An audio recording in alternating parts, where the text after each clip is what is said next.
房市保命符，担心房仲隐瞒资讯吗？建议你用这招就能避免发生。先说结论那你就找专业的房仲嘛，他就会先帮你避开一些有的没的问题，因为他自己也不想要惹祸上身。嗨，我是买房阿元，订阅买房阿元，我先祝你老了有房也有钱。我们上一支影片聊了买房子可以不要厨房吗？如果你还没看过的话，可以看一下。那今天我来跟你讨论被隐瞒资讯你该怎么办？这次来聊一个你买中古屋的时候一定会非常担心的问题，就是房仲啊或是屋主啊有没有可能耍一些奥波为了让房子比较好脱手或是卖比较高的价钱，就故意隐瞒一些资讯反正就是先成交再说嘛，剩下的事情之后再说嘛。那你也不要想说是买方小心眼你看这张图，这个是网络温度计调查是2024买房常见纠纷 Top 10 10项里面就有6项是跟隐瞒资讯有关的。来，我念给你，这6项我挑的八卦的时候我再好好补充这6项，来，第一个，产权不清楚，未告知嫌恶设施，隐瞒房屋漏水避癌问题，买到凶宅，中介欺骗行为，工程结构与公共工程安全问题这个什么结构安全问题，这个比较多发生在新房子吧或者是刚交屋什么乱盖之类的，中古屋就长那样也就代表说现在的确还是会有不孝的房仲或是屋主会故意隐瞒资讯然后就怎样，就赌买方没有去发现，没发现的话你就当赚到。那如果你真的不幸遇到的话，你该怎么办？实务上你是可以依据民法第354条来做求偿，这个法条很无聊啦我就不念了反正大概的意思就是说，卖家他需要去担保房子并没有会减少其价值的瑕疵他来卖，如果有的话，那就依民法359条来做求偿，甚至是解除契约好，那这边就会有争议例如说附近有嫌恶设施然后这个嫌恶设施是一个8-9的公庙，私设公庙晚上还会有人来问事然后在门口那个啤酒就给他喝起来，然后他们闹事，晚上喧哗之类很多嘛，对不对？好，那你要怎么举证？你要怎么举证？这边有一个8-9公庙，所以这个价钱我买贵了，造成我的价值受到侵害，造成你的不当得利他应该要卖我便宜或者说我知道的话我就不会买了，是你没跟我讲之类，或者说你住进去以后发现这个漏水避癌呢怎么都没说只勾了一个要1线框交屋，然后卖方觉得说这个没什么，这个我们家住10几年，这个没什么这个漏水一点点就而已而且只有台风来的时候会有这个抹布擦一下不就没事了怎样大家就在挥我跟你讲这种会吵架的鸟事真是一抓一大把，挥都挥不完你也不要想说这只有中古屋才会出现，你要不要去脆上看一下去 IG 上看一下新建案交屋，我靠，那个才精彩嘞我就很纳闷就是我们买新房子就是要买一个什么，就是买一个完全没事买一个一劳永逸怎么现在新房子的问题可以这么多？新房子人家在那个交屋的时候都请那个验屋公司嘛，这其实也是一个恶性螺旋，你知道，就是说你都花钱请验屋公司还不便宜可能都要万以上所以验屋公司他给你一个干干净净的报表，说我们完全没有查到东西你就觉得这钱白花了不行所以我一定要，那就变成对立，你知道吗？就这个建商跟验屋公司，就是那个消费者找来的验屋公司们就对立对立的话就是我一定要抠出你的缺点才显得我有价值。那建商是说林老师这个房子这种事情就是大型手工艺品你想一想就知道了嘛，然后你用这个标准量产规格那么来要求我，但是对消费者而言他最无辜我这个房子那么贵呢，我要压上我人生未来30年来还这个房贷，结果现在是怎样？所以新成屋那边的，除非你豪宅案而且是什么日系营造商他们在那个品质，否则这个新房子的问题也不少那还是回到中古屋中古屋不是说问题不少，而是说中古屋就一定有问题它就一定有问题，尤其就是便宜的中古屋，我们要买中古屋就买便宜嘛，便宜的中古屋怎么可能没有问题？它就是因为有问题它才便宜的所以我们中古屋我们更应该要放在说怎么去找出问题因为它如果有问题，它是个烂苹果，我们就有烂苹果的价钱去买它，而不是用好苹果的价钱去买它那有没有办法处理这个问题哦？这个就是我们的修炼哦，反正我们都在处理这些事情。好，所以你要知道有哪些状况是你可以力争到底的。好，那我们就要讲说有哪一些状况是过往有发生过，那你就勇敢力争就对了哦，才不会让自己吃亏。那在正式开始之前，我要先讲一个前提，因为中古就是每个都是个案哦，个案都不一样，所以最安全的做法还是去询问律师。如果你在高雄要买高雄房子，你会怕哦。一般来说，中古屋买卖还好，但是金额也很惊人，都百万到千万的啊。如果要买店面呢，你在高雄的话，要找律师的话，可以问哦。就我最后会业配那个，我会帮那个高雄我们认识的律师做广告，哦，那你去找他，已经有观众朋友去找他，在直播的时候还上来乐嘞，你看这我真的不是乱讲，好，那我们就开始哈。首先就是第一点，不可逆的结构性问题，包含房屋结构安全哦，严重漏水、房屋倾斜或海沙或辐射等等，就是处理需要花非常多的钱，甚至可能无法处理这样。哦，然后你买到海沙的话，你可以考虑要不要吃下来哦，这又是另外你要邪门歪道也行哦，因为海沙屋必然都更，那个跟什么屋主同意已经没关系了哦，必然都更。好，这个市场中也有人在做。那第二点，牵涉法律争议的情形哦，例如仲介或屋主啊隐瞒了既有违建哦，或是占用邻居土地没有告知哦，那你买了以后就会变成你概括承受啊，对方要告是告谁？告你啊？为什么会有这种事情？因为以前两个邻居就认识啊，就麻吉啊，他可能当兵同梯啊，你占用我的地就算了哦啊，结果现在你卖了以后，晚上那个狗在叫什么我没送哦，你跟我已经没有交情了，那我就要反应了，我就要弄你了哦，很多纠纷也是这个样子。来第三点，可能造成心理压力的情况，就卖方或房仲他没有去揭露说这件是凶宅，这现在比较少见哦，因为大家都知道凶宅要讲，不然会出事哦。那你看看，我们还有特别来推出，就是凶宅要写在藤本上，那是不是说还没有这个硬性规定前，大家都乱搞？就是这样，法律都是跑在犯罪之后的事情，打补丁用的啦。那你现在确确实实的凶宅是一定要讲的，没有人不会去隐瞒那个就是凶宅，因为凶宅有凶宅的卖法，你知道吗？凶宅有凶宅的买方，有他的客群所以凶宅不是卖不掉那就是卖给特定的族群，那我就没有必要去隐瞒它是凶宅就这样，凶宅要讲，不讲会出事。那最常见的情况是什么？结果这个叫做你认为是凶宅，结果法律上它不是凶宅，就是判定有模糊空间，你知道？你认为是凶宅，你说啊，我靠，这什么？这就是凶宅啊！那是你认为那法律上就是规定说事发地事发地。我举个例子有人在厕所割腕，结果被发现，他就送去医院，送去医院以后几天后才过世，所以过世的地点在哪里？在医院所以呢，这个他在医院挂了，那就挂了嘛这个就不一定会写在就是法律明确认证的凶宅之上是可以不被标示成凶宅的因为他人就不是在这边离开的真的那所以你要变成一个凶宅其实蛮有难度的，你知道，自然身故又不是，就是一些老灰啊，睡着睡着然后就没起来不是因为他自然身故，就是这个看了有凶那个才是。可是你看租客在里面割腕，这种房子给你买到，你会不会毛毛的？会嘛，对不对或是就烧炭了然后昏迷，可是还没挂，然后突然被人家发现，然后他抢救还醒了一阵子，然后后来又不行了，这种房子你买到你会不会怕？可是它不是凶宅啊，它不是法律定义上的凶宅。还有最近高雄的案子，就是住的好好的结果他跑到顶楼跳下来，然后你觉得这件是不是凶宅？你硬要解释都解释不完的，就是这个房子的气场可能就是会让人比较想不开，比较忧郁人都在想不开，可是窗户打得开啊，我靠然后你会不会毛可他就不是因为顶楼没有门牌，你知道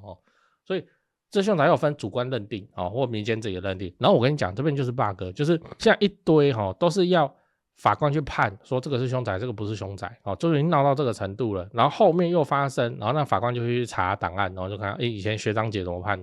大概是这样，还没有一个非常非常明确的定义是这样。法律就是这样啊，就是有一点空间，这以后还会再打补丁的就开始会。好了，最后你要知道你该如何保护自己那我们最后就要讲说，我们要怎么拿起法律的武器来砍爆那个想骗我的人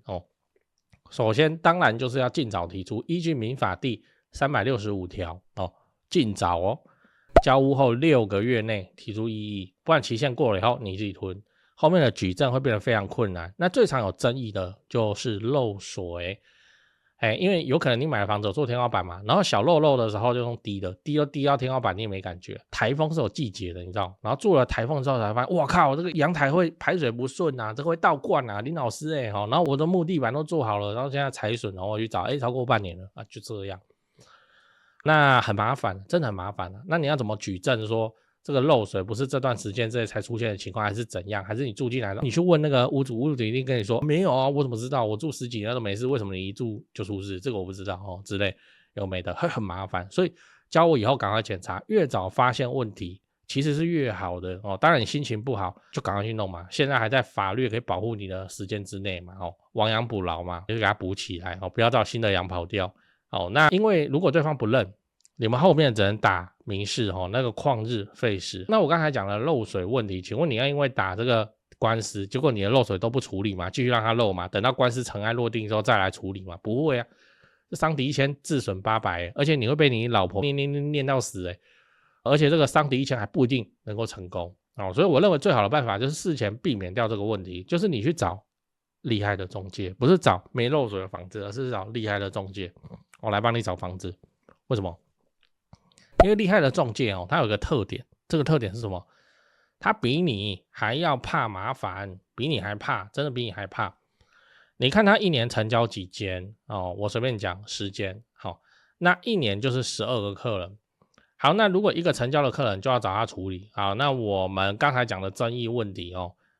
这个千奇百怪，变化球一大堆。我跟你讲他直接就是都在跑法院他都不用工作，所以他也很怕你买了之后有问题来找他会，宁可说那我跟你讲说这个是不影响居住使用，结果你还是很有疑虑，或是你老婆还是很有疑虑，那就不要没关系那我们去找下一个可以接受的人，他会把你推掉的就这样，所以自然也不会存在什么他故意隐瞒问题。在中古屋的买卖上也非常多，就是他也不知道有问题后来就发生了就这样所以如果你想省事或是怕被骗的话，那你就找厉害的房仲嘛台北跟高雄的房仲我都有推荐台北的话你就是找萧店长高雄的话就是找林店长美术之星林店长，他们经手的案件上千件，都做10几年，真的是10几年。萧店长上次吃饭说17了，那我听了我就安心一半，你知道这个我八卦的时候好好补充。讲完了，我们整理一下，今天我们聊了中古屋的买卖里面经常发生的资讯隐瞒问题那我先分析了几个你特别需要注意的情况，而且要力争到底的情况包含结构性重大缺陷、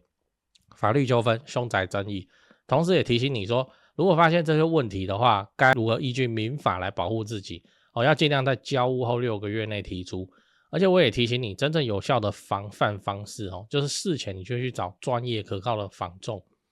因为专业可靠的房仲比你还怕麻烦真的是这样所以在帮你找物件的时候，就会主动帮你去规避风险或是它就是有问题的房子，那我们就去找可接受、有办法处理的买方就这样，省事非常的多。最后我想问你，你买中古屋最怕遇到哪些争议？漏水问题，因为很难厘清比没有讲这件事类凶宅我就很怕鬼，所以邻居是8+9这个就好像也不能怪中介对讲八卦之前先打个岔长期看我的朋友都知道，高雄置产要找谁？找台湾房屋美术之星店林店长，小老鼠 go go go go go， 小老鼠5个 go，免费的那每隔几天你都可以看到一些有增值潜力的房子被po出来，那跟我说好友已经加到超过7000人了，真夸张。那想自产台北市、新北市的朋友，就加台北101萧店长的 LINE， 小老鼠 buy 台北，小老鼠买台北，这样，那让萧店来帮助你成为天龙人。跟我说已经超过2000人加入了赶快加，越早加入越早挑案件。买了双北，你想要装潢，你就找汉一室内装修装潢找谁不是找，就是怕被当盘子敲嘛。我就推荐汉一陈老板，反正问不用钱，小老鼠汉一HANYI 汉一你想要只做一间厕所的翻新，这都可以哦。反正你先问，拍照传过去，去丈量讨论之后再说。汉一很有实力的，资讯栏里都有连结。那你看哦，全台房市冷淡中，高雄的重大建设却一个都没有停。那你不趁现在挑房子，你是要等重大建设落成以后，你去抢贵的，你才高兴是吗？加入买房阿元的 YouTube 频道会员，我把高雄自产增值的宝藏都埋在那里了。如果你是苹果手机，你记得你要用网页来加，你不要用那个内建的 App 来加，不然会被多收苹果税。反正我就一直研究一直拍，那能拉抬房价的高雄市蛋黄区重大建设，那有阿元看房系列，就直接带你去看会增值的房子是长什么样子。现在加入就能获得帮你整理的高雄重大建设都不用猜我自己也有买高雄，所以你放心，你看到的真的就是我自己正在身体力行的功课。现在就加入买房阿元的 YouTube 频道会员，马上加，马上开始抄作业。最后提醒你，不要炒房，不要炒房，不要炒房。你买在重大建设旁边配合政府的公益出租人的政策，做个好房东，守住房子，自然老了有房也有钱。我刚看 YouTube 的后台有 74% 的观众朋友都在看而已，没有按订阅就这样还有55000订阅，那就麻烦你帮我按订阅，应该不久后就10万了。10万有什么好处这样我就会比较爽对，按了吗？按了好感谢你的订阅，我先祝你老了有房也有钱。讲八卦讲八卦。我讲几个论点一那个买房常见的纠纷 Top 10 的表，你还记得吗？就我今天刚影片一开始讲的，我帮你整理一下我念给你听。来，第一个，产权不清楚；第二，未告知嫌恶设施；第三，隐瞒房屋漏水壁癌问题；第四，买到凶宅；第五，标的物贷款问题，这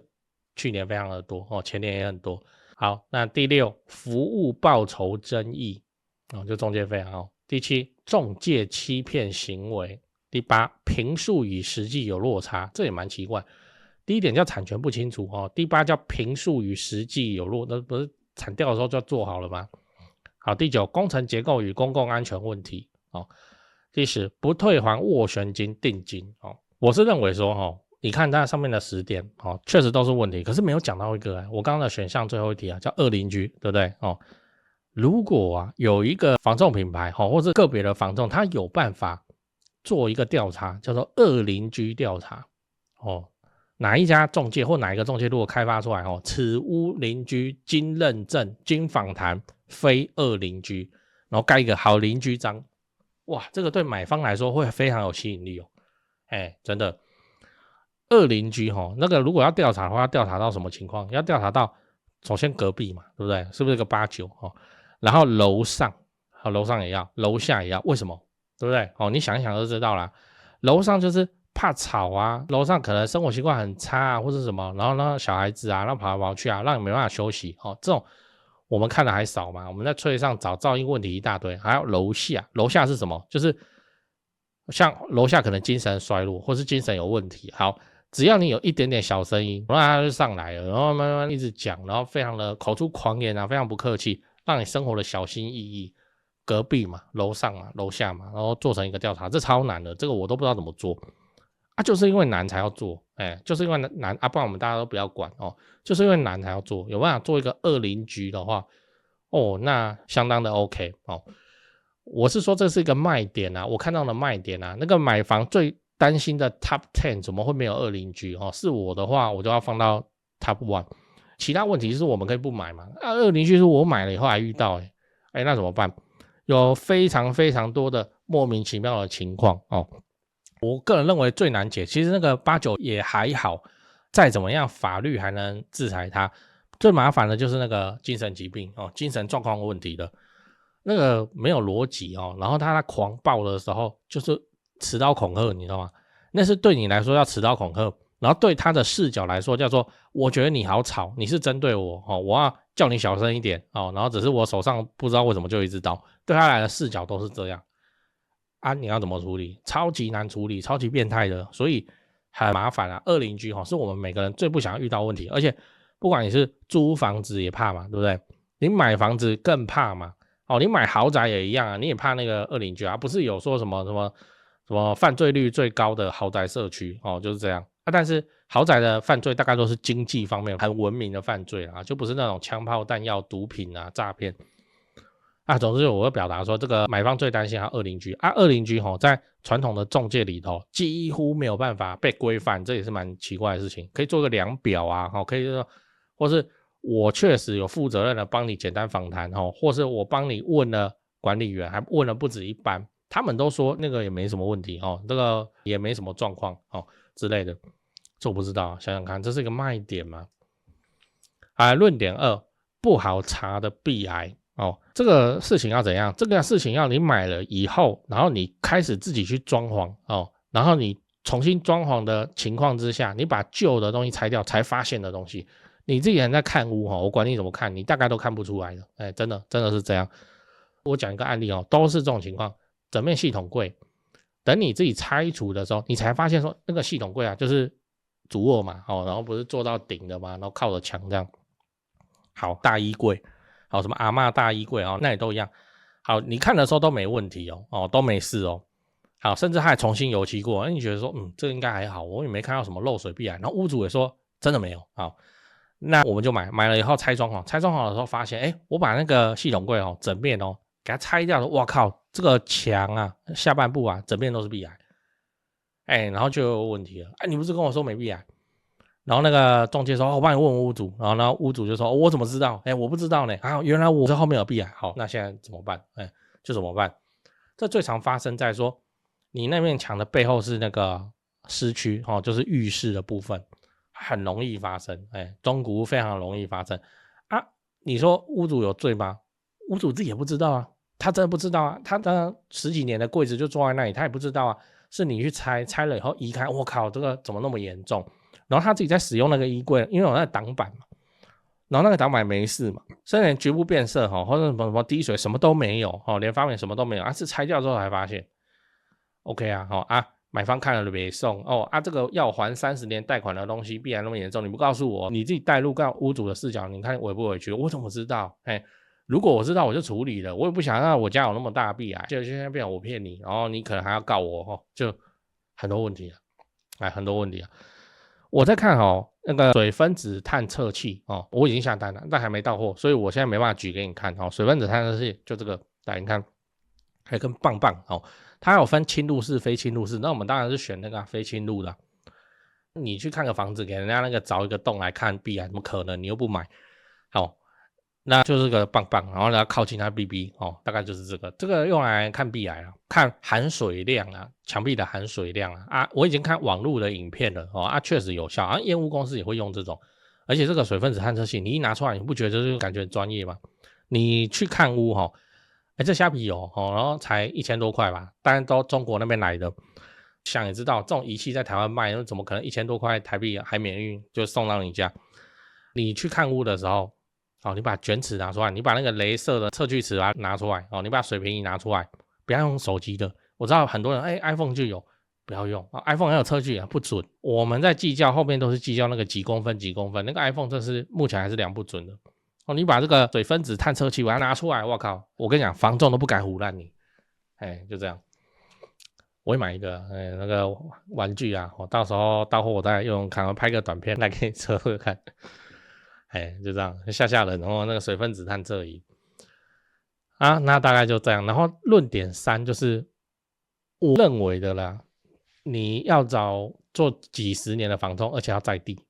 房仲非常的在地，非常非常的在地，他的关系经营不管是那个卖方屋主或是那个银行几乎都是很在地的资源。我换句话说就是一位深耕台中的房仲，突然因为怎样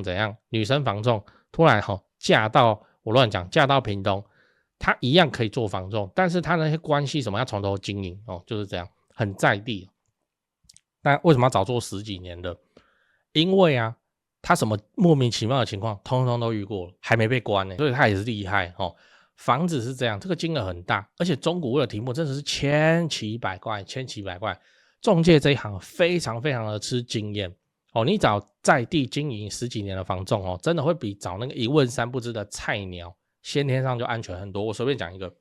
就是之前哪个告诉我就不讲了哦，哪个案子我也不讲了，就是那个案子也很特殊啦哦，中介也不知道，银行也不知道，搞不清楚怎么回事，就是有个顶家要卖哦，公寓的顶家要卖，是5楼再加6楼搭出来顶家，好要卖，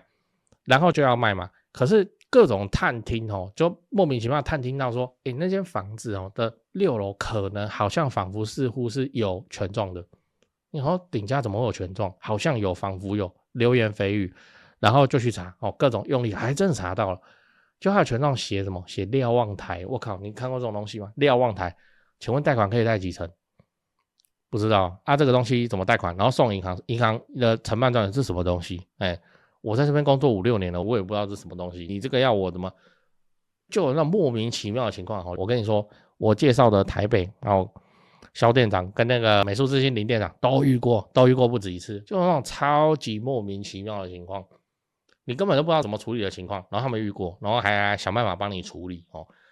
哎呀，很特别啦。然后那么都快交屋了，里面有户籍，什么东西哦，然后户籍还不止1个人，还有3、5个人，这什么东西看起来有点恐怖。然后此时就看房仲的良心了，他要不要去帮你处理？那他能做10几年，累积出大量的口碑哦，还没有被众人唾弃哦，还没有惹出一些莫名其妙的案子。还没有被关，都很厉害。我认为做10几年房东都很厉害，他处理过千奇百怪的任务，莫名其妙，那莫名其妙到爆。你想要听这种莫名其妙的故事你如果要自产在高雄，你就去那个嘛，看房子的时候顺便问一下那个美术之星林店长，或者跟你讲一大堆哦。还有那个贷款问题也是超级莫名其妙的。人在国外哦，想要退休回台湾哦，可是他的国外不是美国、英国、欧洲的这种哦，他的国外是一种南美洲的一个还是小国哦，所以他的薪资拿的是当地的货币。请问贷款怎么认？他收入要怎么认？这种题都协助帮忙解过。10几年的房东厉害就厉害在这边，所以你先找那个做10几年，然后看有投缘的就好了嘛。投缘就是说如果这个房东做10几年结果那个抽烟喝酒吃槟榔，那个刺青吃到脖子上，衬衫都遮不住，我不想找他，不想找他就不想找他，你就换了。我跟你说，台湾房仲千万，不喜欢就换好，那我讲这些做10几年的房东，我不是说不给新人机会，不给新人机会大家都找10几年的房东，菜鸟要怎么成长起来？我跟你说啦，这就是身为菜鸟的关卡啦。你菜鸟你自己要去修炼的啦。你可以用诚心诚意嘛，你可以用什么额外的服务嘛，你可以用什么就看嘛，就是这样。所以你看你要怎么成长起来，你自己都不知道，人家已经10几年了呢，说明人家你喜欢他也好，不喜欢他也好，人家就有本事就是这样。蔡总看，来，你认识律师朋友吗？没有的话，你马上就要有了。我在高雄好不容易才认识的超强律师朋友介绍给你，听好哦。婚前财产分配、婚后财产分别、买卖房屋纠纷、买到漏水屋、买到凶宅、预售屋广告骗人、前屋主不肯搬走、中介隐瞒事实、担心合约有陷阱、楼上漏水不修、遗产分配不公、赠与小孩房子、担心房子被诈骗、借名登记不肯还、遇到装潢蟑螂、验屋验到想告人、室内装潢纠纷、法拍屋纠纷、车祸赔偿纠纷、家人遇到诈骗、土地被霸占、遗嘱相关问题。对付2邻居，对付2房东，对付2租客。刚念的有中一个你就加了马上就问。赖的 ID 是小老鼠 low help， 小老鼠 LAWHELP 加就对了，不要拖。法律事情越拖只会越难处理。祝你顺利。